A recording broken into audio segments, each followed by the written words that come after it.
पे लोकल्स को जो है सर प्रायोरिटी मिलनी चाहिए। हमारे इलाके के अंदर पावर प्रोजेक्ट बनने जा रहे हैं, मैं चाहता हूं कि बाहर के लोग वहां आकर धांधली ना करें और कोई पॉलिटिकल प्रेशर ना पड़े। मैंने अपनी आवाम को कहा है, जिन लोगों की जमीनें खोदेंगे, जिन पहाड़ों पे ये लोग कब्जा करना आएंगे, जहां से ये रेवेन्यू जनरेट करेंगे, अपने घरों को बनाएंगे, वहां से हमें अगर रोजगार नहीं मिलेगा तो बड़े पैमाने पे सर मोदी सरकार नहीं, सर सरकार ने कहा था कि नौजवानों पे रोजगार के लिए हम लोन लाएंगे, लोन भी दिया। पिछले 10 साल से सर पैसा बांटा जा रहा है, बताया था कि ये लोग सब्सिडी देंगे, उन लोगों ने वो पैसा वापस भी किया, उनकी सब्सिडी नहीं आई, डिप्रेशन का शिकार है, ना लोन अदा कर पा रहे हैं, उस उम्मीद में है कि हमारा पैसा कब वापस आएगा। सर बात खत्म ही करूंगा, मैं चाहूंगा इन लोगों को बता दो सर इन्होंने जिसे कह रहे थे इलीगल, कठुआ के अंदर बीजेपी का कार्यालय बन रहा है, जो इलीगल वहां पे जो कंस्ट्रक्शन हो रही है वो सरकारी जमीन पे हो रही है, और ये कह रहे हैं कि कुछ कंपनी जो है वहां पर जो है कब्जा कर रही है। इनके दौर में ये सारी चीजें हुई है, इनको सवाल पूछने का कोई अधिकार नहीं है। ऑटो की एम्बुलेंस कठुआ में चल रही है, जिसकी स्पीड 30 किलोमीटर है सर, उसमें मरीज कब जो है जम्मू के हॉस्टल में पहुंचेगा? 30 किलोमीटर की स्पीड से जो है ये लोग नहीं चलेंगे। और रॉयल्टी के अंदर बहुत धांधली है। मैं चाहता हूं डिप्टी सीएम के नोटिस में ये बात लाना चाहूंगा, रॉयल्टी देखने वाली एक टीम हो ताकि उससे रेवेन्यू जनरेट किया जाए, क्योंकि पिछले 4-5 साल में रॉयल्टी में जो धांधली हुई है आप अंदाजा नहीं कर सकते हैं। मैं उसमें आरटीआई लगाने वाला हूं और पता करूंगा कि इलीगल माइनिंग या माइनिंग जो लीगलाइज है उससे रॉयल्टी कितनी उठाई गई है।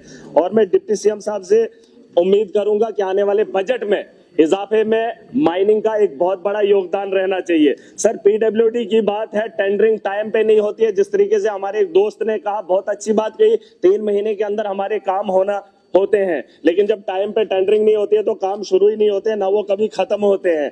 और उसके अलावा सर क्वालिटी ऑफ वर्क, इसमें R&D हो या PMJSY हो, सर सरकार रोड बनाना चाहती है, मुआवजा दे ही नहीं रही है, पुरानी जमीनों का मुआवजा अभी तक नहीं मिला, और नई जमीन कहते हैं कि स्टेट लैंड होगी तभी निकलेगी, फॉरेस्ट क्लियरेंस नहीं मिलती है, कई सालों से फॉरेस्ट क्लियरेंस की वजह से आज तक रोड नहीं बने। मैं चाहता हूं इस ऐवान से, इस सदन से वो काम हो, लोगों की आप मलकियत जमीनें छीन रहे हैं, उनके मकानातों को उजाड़ दिया, कई सालों से मुआवजा उनका नहीं दिया, लेकिन जंगलात आने की वजह से जंगलात की क्लियरेंस नहीं ला पाते हैं। मैं इस हाउस से उम्मीद करूंगा कि जंगलात का डिपार्टमेंट सरकार का है, और सरकार अगर इजाजत नहीं देती है, कहीं ना कहीं ये कमजोरी है सर हमारी।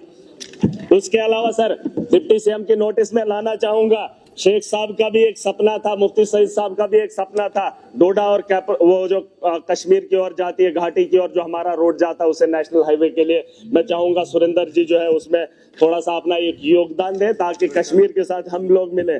उसके अलावा सर लेबर एंड एम्प्लॉयमेंट की जहां तक मैं बात बताना चाहूंगा, मजदूर तबका बहुत है सर।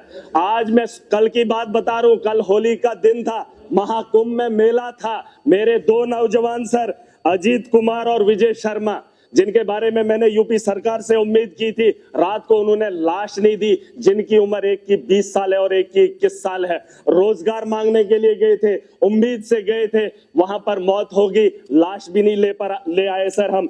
मैं कहना चाहता हूं लेबर के बारे में कि इनके वेजेस को यहाँ पर बढ़ाया जाना चाहिए। हमारे यहाँ कश्मीर की कंपनी, कश्मीर के अंदर जो कंपनी काम कर रही है, प्रोजेक्ट बना रही है, वहां पर अगर 40,000 या 30,000 एक लेबर को तनख्वाह मिलती है, सैलरी सर, और वहीं हमारे खिताई चनाब के अंदर, जम्मू डिवीजन के अंदर कुछ लोग ठेकेदारी कर रहे हैं, और वही कंपनी, वही काम, वही प्रोजेक्ट, और उस आदमी को 15,000 दिया जा रहा है, 25,000 का घोटाला, ऊपर से ठेकेदारी हो रही है। मेरे पास सारे सबूत हैं, मैं इस ऐवान में उन्हें जमा भी करूंगा, एजेंसीज को भी दूंगा। कहां से हमारा जो है नौजवान सर तरक्की करेगा, कहां से हमारा जम्मू कश्मीर खुशहाली की ओर बढ़ेगा? जहां के नौजवान काम भी करता है, उससे उसका कमाया हुआ रोजगार भी छीना जा रहा है। आप लेबर और एम्प्लॉयमेंट की बात क्या ही करें। मैं सर इस ऐवान से उम्मीद करूंगा इसमें थोड़ा सा बेहतर माहौल बनाया जाए और लोगों के ये जो नौजवान है उनके बारे में सोचा जाए। और हमारे यहाँ जो प्रोजेक्ट है लोकल लेवल पे, लोकल्स को जो है सर प्रायोरिटी मिलनी चाहिए। हमारे इलाके के अंदर पावर प्रोजेक्ट बनने जा रहे हैं, मैं चाहता हूं कि बाहर के लोग वहां आकर धांधली ना करें और कोई पॉलिटिकल प्रेशर ना पड़े। मैंने अपनी आवाम को कहा है, जिन लोगों की जमीनें खोदेंगे, जिन पहाड़ों पे ये लोग कब्जा करना आएंगे, जहां से ये रेवेन्यू जनरेट करेंगे, अपने घरों को बनाएंगे, वहां से हमें अगर रोजगार नहीं मिलेगा तो बड़े पैमाने पे सर, मैं अभी खत्म कर रहा हूँ, इंडस्ट्रीज पे आ रहा हूँ। इंडस्ट्रीज से कोई फायदा नहीं है। अभी किसी ने कहा लखनपुर के बारे में सोचा जाना चाहिए। हमारे यहाँ ईंटों के भट्ठे हुआ करते थे जम्मू के अंदर, वो बंद पड़े हैं, उन्हें गिरा दिया गया है। ईंट पंजाब से आ रही है, शरेआम लखनपुर से क्रॉस हो रही है। हमारा सरिया नहीं बिक रहा है, सीमेंट नहीं बिक रहा है, क्योंकि पंजाब और हरियाणा से जो चीजें आ रही है वो डायरेक्ट लोगों को सस्ती दामों में मिल रही है। या फायदा हो रहा है? हमारे यहाँ लोकल जो है ठप हुआ है। ये सवाल मैं इन लोगों से पूछना चाहता हूँ। वही महाराजा का सपना था, उसने कहा था पंजाब का आदमी यहाँ पे कारोबार न करे, दिल्ली का आदमी यहाँ कारोबार न करे, क्योंकि हमारे लोगों को जो है यहाँ मुश्किल है, जमीन की कमी है।